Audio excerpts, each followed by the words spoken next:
Thanks, y'all. It's still kind of gloomy outside, but that sun is trying to peek through. It's going to be a beautiful day tomorrow, but like I said earlier, that weather is definitely going to fluctuate.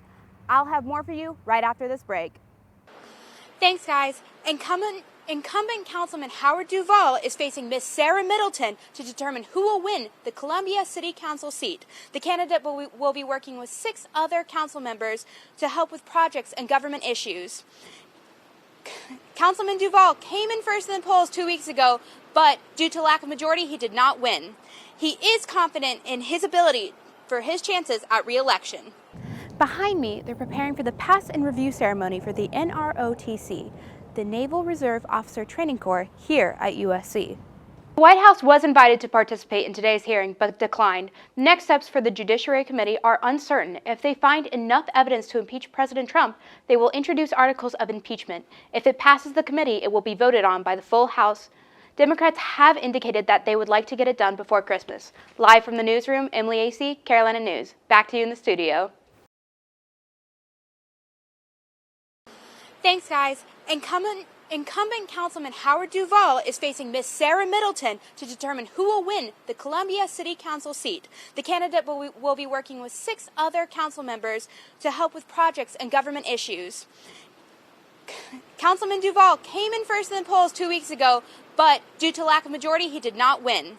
He is confident in his ability for his chances at re-election. I think I've got a 50% chance. We have to get the people back to the polls. You don't start off with what you polled 2 weeks ago. You start off with 0. Both of us do. And so she's got to get her supporters to the polls, and I've got to get my supporters. And the person with the highest total will be the majority runoff. Councilmember Howard Duvall is looking to win a second term as a member of the Columbia City Council in tomorrow's runoff election. Although he spoke highly of his opponent, Councilman Duvall thinks she may not be what Columbia needs. She's an articulate young lady, and she's going to do well. But I think my experience is what the city of Columbia needs. With his experience as a municipal worker for over 30 years, he wants to use his experience to improve the city of Columbia's safety and image. I've got 2 priorities for my second term. Number 1 is finding a permanent funding source for public safety. And number 2 is customer service. I think that our customer service is lacking for the city of Columbia. We need to retrain the personnel. We need to have a culture of service. That the people that call us with complaints or requests or processes like permitting need to feel good about their interaction with the city of Columbia. But he does have to beat Sarah Middleton. Although we couldn't meet in person, I was able to interview Miss Middleton over the phone earlier this afternoon. She believes with her business and legal background, plus her connections with Columbia, that she is the right candidate for the city. Miss Middleton, like Councilman Duvall, wants to raise funds for public safety and customer service, but she wants to raise general funds by bringing in new business rather than raising taxes. Her main goal is to provide a transparent municipal government for Columbia. From Columbia City Hall, Emily.aysse, Carolina News. After I was selected. And even before the press interview, I sat down with some students. I said, what can I do to earn your trust and confidence? They said, be transparent. I said, how can I be transparent? They said, move your office to Green Street every once in a while. I said, where's Green Street? Whenever you have to move somewhere new, you have to learn the ins and outs of a community. And President Bob Caslin has had to do the same. Before coming to the University of South Carolina, President Caslin was superintendent of West Point and the interim chief financial officer at the University of Central Florida. 2 positions that prepared him to come to Columbia. Well, I was the president of West Point, but about 6 years before that, I was also the dean of student affairs, or what they call the commandant of cadets. So I have a lot of engagement, exposure with students. And President Caslin is working to improve his presence on campus, with his initiative to have open office hours on Green Street, to participating in his first ring ceremony, and even celebrating every win over Clemson that the university can get. His drive to come to U of SC comes from serving in the nation's military. He was at the Pentagon during 9/11, helped build new programs at West Point, and added diversity to the West Point community.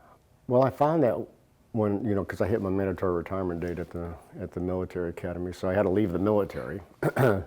after 5 years as being the superintendent. And then when I left, I found that I really missed being in higher education and being around students and helping.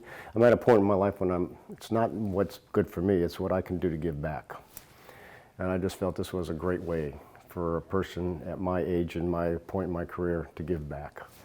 Although he knows he has a ways to go to gain the trust at this university, he does have a game plan for how he will proceed. First focus has been to understanding the circumstances that I came here, was to build bridges and to really outreach to the students first and then to the faculty, to try to build relationships, and through building relationships and to build bridges to really build some trust.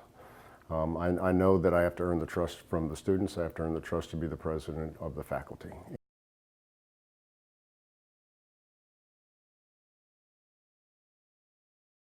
President Caslin plans on doing another open office session on Green Street. He hopes to continue to build bridges and trust within the community by being transparent and among students. From the Carolina Newsroom, I'm Emily.aysse.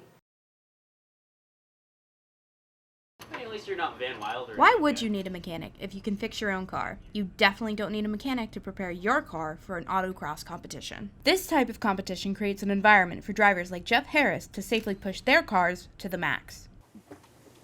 Driving really, really fast through cones in a parking lot is so much more of an adrenaline rush than you can articulate. Like, it doesn't sound exciting, but you get done with a lap and like you get out of the car and your hands are shaking. At the competition, they'll check for any modifications on the car to make sure the car is safe to drive, making prep work essential.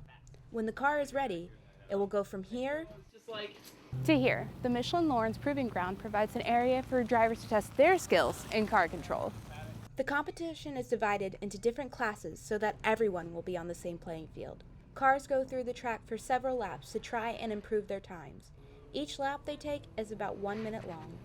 Why do drivers keep coming back to drive through cones on an empty track? For some people, like James George, the solo chair for the South Carolina region of the Sports Car Club of America, it's the idea of competition. So I came to an autocross and absolutely beat him. He was really upset. I was like, okay, well, if you're upset, then, what do you normally drive? He's like, well, I drive a GTO. Okay, fine. I'll come out next week and we'll do it next month and do this. He's like, okay. So I did it the next month and beat him again. I was like, well, I guess I'll keep on doing this. For a majority of competitors, it's because of two simple reasons: the adrenaline rush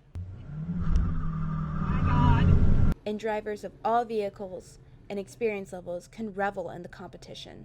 Michelin representative and subjective test driver Derek Secord explains it best. Join the sport. Even if you don't think you have a car to drive, people have won national championships in a Honda Accord. You'll see Fiat 500s out here. You'll see a lot of Miatas. Are cheap if you just want to buy a car to autocross. But if you want to come out and ride along, just spectate, it's completely free to do that. And for Jeff, it's what every adrenaline junkie loves. Speed and gasoline and, just if you like cars and you like driving, why not go fast? For Carolina News, I'm Emily.aysse.